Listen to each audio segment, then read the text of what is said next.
परमात्मा ने हमारे जीवन में पूरा किया, उसके लिए हम जोरदार ताली बजाएंगे। और इस परिवार के सभी मंदिर भाइयों के लिए भी सब ऐसे समय समय से ईश्वर की बात को करने के लिए इकट्ठा होते हैं और सचमुच हम एक दूसरे के द्वारा इतना अच्छा उत्साहित करते हैं। हमें यहोवा परमेश्वर सचमुच आज हमारा पिता महान है और वो करुणा का दाता है और बहुत तेजी से ना काम को करने वाला। जैसे कोई फुर्तीला ना, जैसे कहते हैं ना इसके अंदर बहुत फुर्ती है, इसके अंदर तो नहीं है, तो उसी तरीके से ना हमारा यहोवा परमेश्वर बहुत तेजी से काम करने वाला ना। तो परमात्मा का धन्यवाद है आज के दिन के लिए। और सचमुच मैं भी अपने आप को इतना ऐसे धन्य ना, जैसे परमेश्वर ने कहा धन्य है वो जो यहोवा पे भरोसा रखते हैं ना, तो मैं भी एक तरीके से मैं भी अपने आप को धन्य कहती हूँ कि हर एक टाइम पे ईश्वर मुझे अपने अनुसार अपनी महिमा में लिए फिरता है।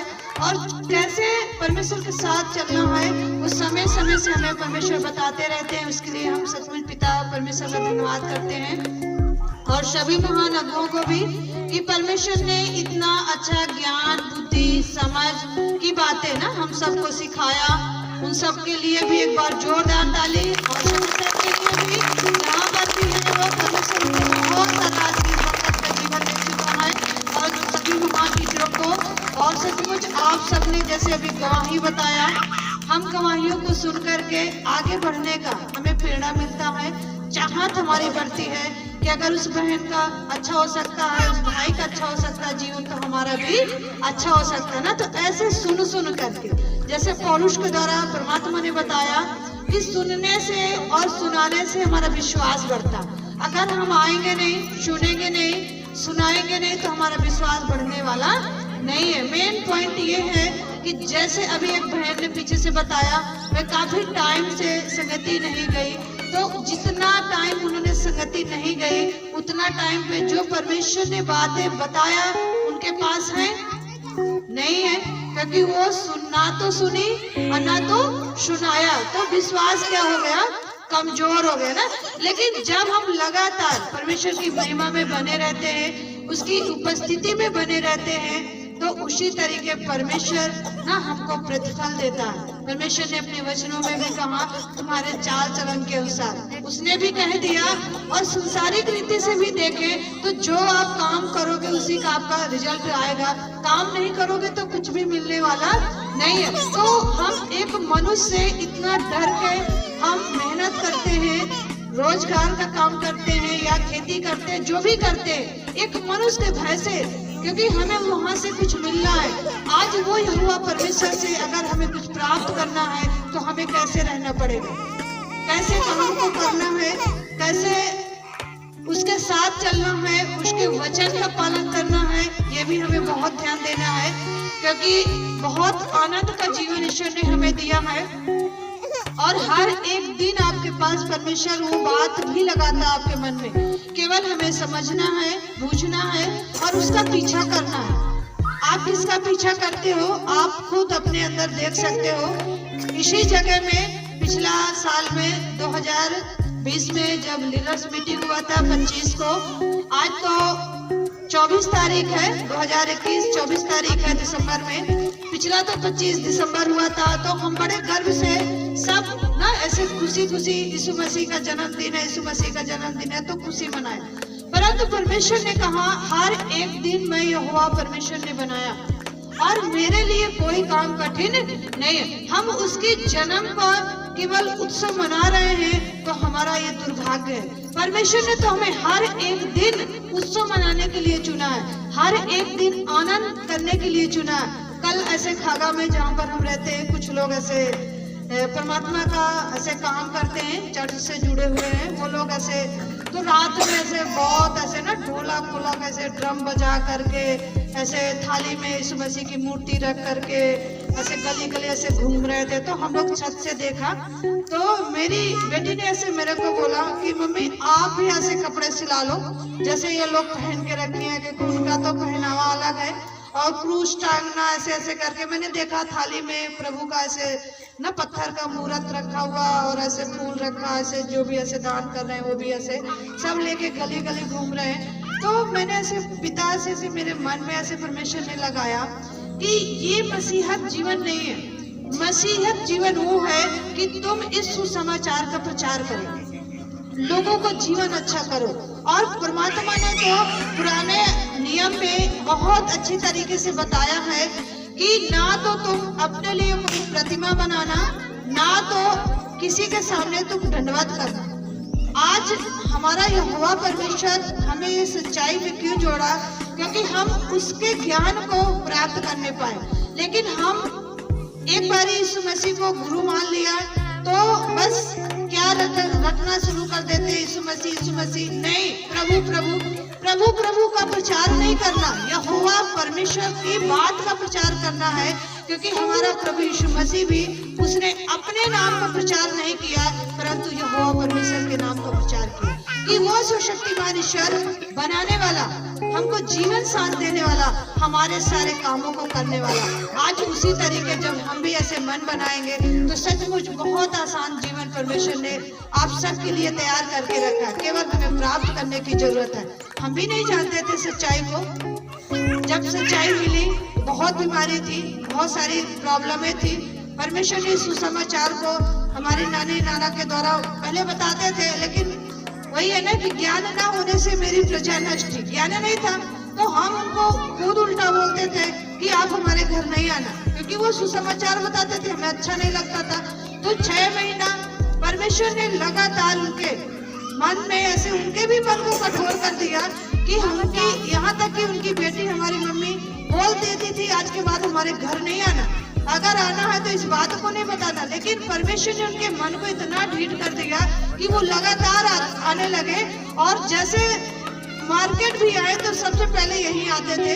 तो सचमुच, लेकिन जिस दिन ईश्वर ने चुना, सचमुच वो महान परमेश्वर का धन्यवाद है कि जितने भी शरीर में प्रॉब्लमें थी, जिस दिन रोमियो अंगीकार हुआ भाव के द्वारा, परमात्मा ने उस दिन से लेकर आज तक कभी पीछे उस दिन को नहीं दिखाया, क्योंकि ईश्वर ने तय किया है ना, वाचा का पिता है, भविष्यवाणी का पिता है।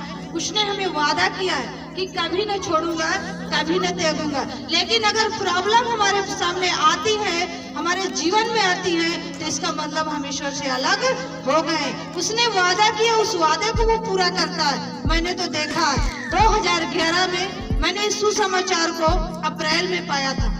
अप्रैल में पहले सुना, उसके बाद 3 महीने तक तो मैं खुद बीमार पड़ी। उसके बाद जब अगस्त में ये पूरी सच्चाई मेरे पास पूरी रीति से आई, सचमुच उस टाइम से लेकर आज तक कभी मेरे पास वो चीज नहीं आया जो मेरे पुराना था। ये निश्चय परमेश्वर ने हमें कहा, निश्चय तुम्हारा उद्धार होगा। लेकिन अगर हमारे पास कोई चीज आ रही है तो आप उनमें ध्यान करो। अभी परमेश्वर ने बहुत अच्छा वचन बताया। हमारे प्रभु यीशु मसीह के पास एक आदमी आया था, और एक आदमी नहीं, बहुत सारा लोग था। आज यहाँ पर भी आप इतने लोग हो। यीशु मसीह ने उस टाइम पे उन लोगों से एक बात पूछा, कौन मेरे पीछे चलना चाहता है? तो एक आदमी उसमें से खड़े होकर के बोला, मैं चलना चाहता हूँ। तो उसने, प्रभु ने कहा हाँ ठीक है चल। वो मना भी नहीं कर सकता कि आप मत चलो, उसने कहा चलो। लेकिन उस व्यक्ति ने क्या कहा, हे प्रभु थोड़ी देर ठहर जा, मैं अपने घर में जाकर अपने माता पिता से इजाजत लेके आता हूँ, तो मैं तेरे साथ चलता हूँ। लेकिन प्रभु यीशु मसीह ने उस टाइम पे ये बात उनको बोला। वहाँ पे क्या एक ही आदमी था? एक ही आदमी सुनता है? आज यहाँ पर आप इतने लोग बैठे हो, सबके लिए वही बात आती है, लेकिन सुनता कितने लोग हैं? वो जब गवाही देता है या काम प्रकट होता है तो पता चलता है कितने लोग उस वचन को सुन करके चला। सचमुच उस महान ईश्वर का धन्यवाद है। उसने एक ही शब्द बोला, जो कोई मेरे पीछे चलना चाहता है वो अपने आप से इनकार करे, और जो मेरे को पाना चाहता है वो मेरे पीछे चलेगा। अगर मेरे पीछे नहीं चलेगा तो वो मेरे को पाएगा नहीं। अब सवाल यहाँ पर ये आता है, हम किसको पाने के लिए जा रहे हैं? हम किसको पाने के लिए परमेश्वर के सत्संग में जा रहे हैं? आज एक छोटी सी चीज परमेश्वर ने मेरे को सुबह में सिखाया। मैं बाथरूम में ऐसे थी और बहुत सारे वहाँ चीजें रखी हुई हैं, जैसे शैम्पू है, सारे क्रीम है, सब कुछ। बच्चों जैसे बच्चों का भी नया नया फैशन आ रहा ना, तो सब बच्चे अपने अपने मन का से ये लाना वो लाना, किचन से ज्यादा तो बाथरूम में सामान हो जाता। तो मैं ऐसे मेरे मन में आया मैं आज इस चीज को यूज करूंगी, लेकिन तुरंत ऐसे एक चीज आया कि ये तो काफी टाइम से रखा, एक्सपायर हो गया होगा, हम इसको डेट देख सकते हैं। तो तुरंत ऐसे आत्मा ने मेरे को सिखाया, अगर हम इन छोटी छोटी चीजों को इतनी गौर से देखते हैं और एक्सपायरी डेट पढ़ करके उसको हम यूज नहीं करते, तो हमारे पीछे जो बातें बीत गई है वो हमारे लिए एक्सपायरी नहीं हो गई? हम उसको क्यों अपने जीवन में दोबारा इस्तेमाल करते हैं? ये है हमारा नुकसान का रास्ता। बहुत सिंपल सा उदाहरण है, एक सिरप लाओगे, 2 महीने रख दोगे, दोबारा पिलाना होगा तो आप उसको एक बार चेक करते हो, देख ले कहीं एक्सपायरी डेट तो नहीं हो गई। एक्सपायर मतलब मर गया, उसका समय खत्म हो गया। आज तुम्हारे लिए भी परमेश्वर ने वैसे बना दिया, जो बीते बातें आपके जीवन में हो गई थी वो मर गई। परमेश्वर ने बताया है, पुरानी बातें बीत गई और नया शुरू हो गया, नई सृष्टि आपके लिए शुरू हो गई। ये आपको खुद बनाना है, खुद आपको तय करना है, आपके अंदर वो चीजें खुद आपको पैदा करना है कि मुझे कैसे जीना है, कैसे परमेश्वर के साथ चलना है, कैसे परमेश्वर की बात को प्रचार करना है। लेकिन हम जिस टाइम तक सत्संग में बैठे होते हैं तो मन लगा के सुनते हैं, लेकिन घर जाते हैं तो भूल जाते हैं। एक गवाही बताऊंगी, छुला क्षेत्र की एक बहन है और कल का दिन उसके यहाँ सत्संग होता है शनिवार का, और उसका हस्बैंड ऐसे हसुआ ब्लॉक में ड्यूटी करते हैं। तो अभी 1 हफ्ते पीछे की गवाही है, 20 तारीख को ऐसे रहमापुर में मीटिंग था, वहां पर ऐसे परमेश्वर उसको लेके आया और हम लोग भी वहां गए, परमेश्वर हमें वहां इस्तेमाल किया। तो उसने एक गवाही बताया कि उसका छोटा सा बच्चा है, ऐसे जैसे भैया गोद में लेके रखे, इसे थोड़ा सा छोटा बड़ा है, और उसके शरीर में पूरे में दाने निकल आए, जैसे अभी एक बहन ने भी यहाँ गवाही दिया, दाने निकल आए। तो उस लेडी ने शाम से लेकर के जो भी उसके पास टाइम था वो प्रार्थना करती रही। ऐसा नहीं किसी के पास प्रॉब्लम आती तो वो प्रार्थना नहीं करता, सब करता, बहुत ताकत से करता, लेकिन उस टाइम पे काम नहीं होता। तो इसका मतलब क्या है, आप अपने अंदर ढूंढो। जिस दिन हम कुछ नहीं जानते थे, कोई सच्चाई नहीं जानते थे, किसी टीचर को नहीं जानते थे, किसी बाइबल को नहीं जानते थे, किसी भजन को नहीं जानते थे, किसी सत्संग में नहीं गए थे, उस दिन अगर हमारा जीवन अच्छा हो सकता है तो आज हमारा क्यों नहीं होगा? इसका आप नोट करो अपने अंदर, इसको परखो कि कैसे हमारे जीवन में परमेश्वर काम करना चाहता है और हम कहाँ से गिर जा रहे हैं, कहाँ से नीचे जा रहे हैं, हमारा विश्वास काम नहीं करता। उस बहन ने जब उसका हस्बैंड ड्यूटी से आया तो उसने उनसे कहा, आप देखो बउआ को और हमारे साथ प्रार्थना करो। तो उसका आदमी पता क्या बोला, मैं दीदी के पास फोन लगा दूं। हमारी आदत बन गई है, ये जो सेल फोन हमारे सबके जेब में है ना इस टाइम पे, ये भी एक अच्छा भी है और खतरनाक भी है, क्योंकि हम करना नहीं चाहते, हम दूसरों से कराना चाहते हैं। तो परमेश्वर ने प्रभु यीशु मसीह के द्वारा बताया है, बुलाए हुए बहुत हैं पर चुने हुए थोड़े हैं। जो काम करके दिखा जाए वही एक मसीह जन है, और जो कराने वाला दूसरे से है तो वो तो फिर उसके ऊपर भरोसा रखना ना। उस भाई ने जैसे इस शब्द को बोला, मैं तो उस दिन बहुत आनंदित हुई और मुझे अच्छा भी बहुत लगा कि कोई तो वचन को सुन करके ईश्वर के साथ चलना चाहता है। जैसे उसने इस शब्द को सुना उसकी अपने हस्बैंड के द्वारा, उस लेडी ने उसको इतना तेजी से बोला, खबरदार फोन नहीं लगाना। कौन सा शब्द इस्तेमाल किया? खबरदार फोन नहीं लगाना। अगर बच्चे को अच्छा करना है तो बैठ के मेरे साथ प्रेयर करो। सचमुच वो आदमी के अंदर इतना भय आ गया, वो तुरंत उसके साथ बैठा और 20 मिनट के बाद वो बच्चा एकदम भला चंगा हो गया। कोई होगा परमेश्वर तुम्हारे साथ काम करने वाला है, लेकिन तुम्हारा भरोसा किस पे है? मनुष्य पे। इसका बैटरी भी बंद हो सकता है, नेटवर्क भी चला जा सकता है, लेकिन वो जो हमारे ऊपर बैठा हुआ है ना। जैसे कल मैं घर पे थी, एक बहन ऐसे नीचे खड़ी होकर के बोली, आप तो जब देखो ऊपर रहते हो। मैंने कहा हम ऊपर वाले है ही हैं, हम नीचे वाले कहाँ बचे? बोले कभी कभी नीचे आ जाया करो। मैंने कहा आप हमें सिखा रहे हो, आप नीचे आ जाया करो, हम क्यों नीचे आ जाए? तो उसने वो बहुत तेजी से हंसी। मैंने कहा परमात्मा ने हमें है, हमारा पिता ऊपर है, उसने हमारे प्रभु यीशु मसीह को 3 रात के बाद अपने दाहिने बैठा लिया। आज हम उसकी संतान हैं, उस ईश्वर की संतान है। आज हम अपने आप को नीचे क्यों करें? तो वो तो बोली सारा दिन का सत्संग तो बात में हो गया। मैंने कहा फिर आप कहते हो आप हमेशा ऊपर रहते हो, तो परमेश्वर का वचन भी कहता है तुमको पूछ नहीं मैंने सिर ठहराया। लेकिन हम कितना ईश्वर के साथ चलते हैं, कितना उसके बात को मनन करते हैं, कितना उसका भय मानते हैं, ये हमारे ऊपर है। हम दूसरों को देख के काम करते हैं और परमेश्वर तुम्हें देख के काम करना चाहता है। हम पता क्या करते हैं, बगल वाला जाएगा तो जाएंगे, फला लीडर करेगा तो करेंगे, फला जन हमको कहेगा तो हम सत्संग जाएंगे, फला जन हमको बताएगा दान दशमांश करने के लिए, आदर करने के लिए तो हम करेंगे।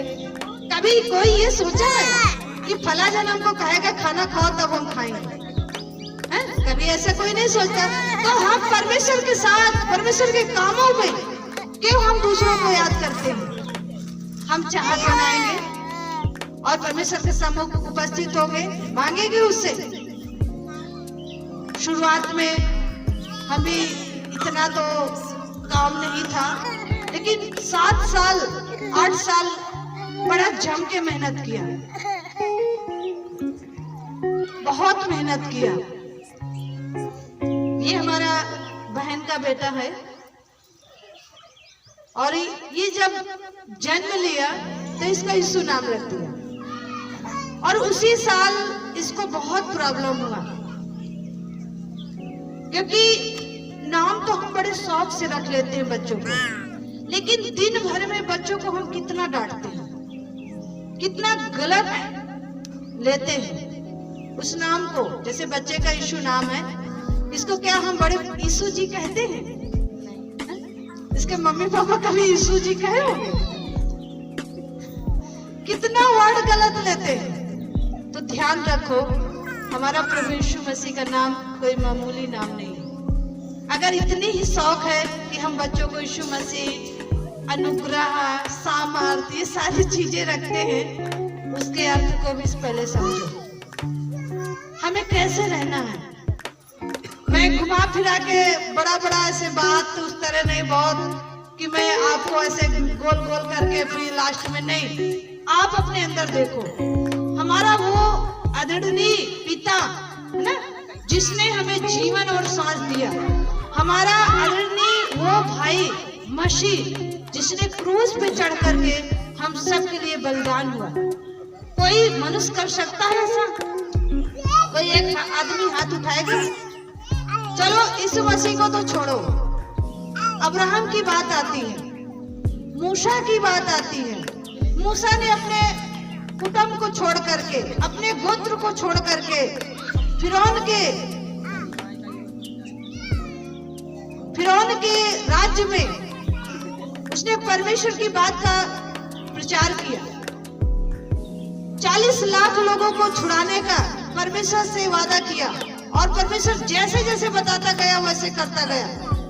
अब्राहम भी अपने कुटुंब परिवार को छोड़ करके उस देश चला गया जहां परमात्मा ने उसे बताया था, क्योंकि पिता ने उससे वादा किया था, मैं तुझसे बहुत बड़ी जाति बनाऊंगा, तुझसे बहुत बड़ी जाति बनाऊंगा और तू आशीष का मूल ठहरेगा। क्या बता दिया? विश्वास का पिता बता दिया, आशीष का मूल ठहरा बता दिया, और उसकी पत्नी सारा को विश्वास की माता बता दिया। उस टाइम पर भी परमेश्वर ने उसको चेक किया। बच्चे हैं नहीं, परिवार को छोड़ करके दूसरे राज्य में चला गया, खुद की संतान है नहीं, उम्र 90 से ऊपर जा रही है, शरीर काम करना बंद कर रहा है, मासिक धर्म भी सारा का बंद हो रहा है, फिर भी परमात्मा ने उससे वादा किया, तुझसे मैं बहुत बड़ी जाति बनाऊंगा। सारा को तो थोड़ा सा शंका हुआ, लेकिन अब्राहम ने उस बात को पकड़ा। अब्राहम प्रतिज्ञा का पिता मानता है अपने यहोवा परमेश्वर का। आज हमें भी मानने की जरूरत है। जितनी बहनें, जितने भाई लोग बैठे, परमेश्वर की बात को मामूली मत समझो। चलना है तो कायदे से आप चल सकते हो, बहुत सिंपल है ईश्वर के साथ चलना। लेकिन हाँ, सबसे पहले अपने आप को बदलना पड़ेगा। अगर सामने वाला हमको कोई बात कह रहा है, अगर हम भी सेम वैसे कह रहे हैं, तो हम में और आप में क्या फर्क होगा? कुछ फर्क बचेगा? सामने वाला अगर हमको गाली दे रहा है या कुछ भी वो हमको अशुद्ध शब्दों का प्रयोग कर रहा है, अगर हम भी सेम वैसे कर रहे हैं, तो उसमें और हमें क्या फर्क रहेगा? लेकिन हम ताकत तो पूरी लगाते हैं, हम ऐसा करेंगे। तो अब्राहम ने भी ईश्वर की बात को विश्वास किया और जो जो परमेश्वर ने उसे बताया उसने उस काम को किया और लास्ट में रिजल्ट उसके सामने आ गया। क्रूस पे तो चढ़ने की बहुत बड़ी बात है। तुम में से सब में के घर में 2-2, 3-3 बच्चे हैं सबके पास। अगर परमात्मा कहते एक बच्चा मेरे को दे दे, कोई तैयार है? नहीं तैयार ना। हम फिर किस काम के मसीह? सोचो, हम कौन सी ईश्वर के पास उपस्थिति में बैठते हैं। लेकिन हमारा वो दयालु पिता, आज अनुग्रह का टाइम है, वो हमें आनंद का जीवन देने आया। वो आपसे कुछ लेने नहीं आया, केवल एक चीज का वो शर्त रखता है कि मन फिराओ। क्या फिराओ? अगर आज भी आपके मन में संदेह है तो संदेह को हटा दो और मेरी ओर मन कर लो। सचमुच हम नहीं जानते थे कि ये स्वर्ग से जो बात इस पृथ्वी में उतरी है, पूरे वर्ल्ड में हम तो कुछ भी किसी कोने के नहीं थे, हमें कोई जानता भी नहीं था, है ना। कौन है, रिलेशन तो छोड़ो, जहाँ रहते थे अगल बगल वाले भी नहीं, कुछ भी नहीं जानते थे। लेकिन वो सशक्तिमान ईश्वर की बात सुनने के कारण आज फिलहाल कोई ऐसा देश नहीं बचा होगा जहां तक हमारी सबकी गवाहियां नहीं जा रही। हम तो नहीं गए, आप भी नहीं गए हो, लेकिन आपके द्वारा जो काम परमात्मा कर रहा है, जो गवाहियां हो आपके जीवन से, वो कहां कहां पहुंच रही हैं, ये आप सोच भी नहीं सकते हो। क्योंकि वो परम प्रधान परमेश्वर, उसने कहा तुम पृथ्वी की छोर तक गवाह बन जाओगे। अभी तो हमारी केवल गवाहियां जा रही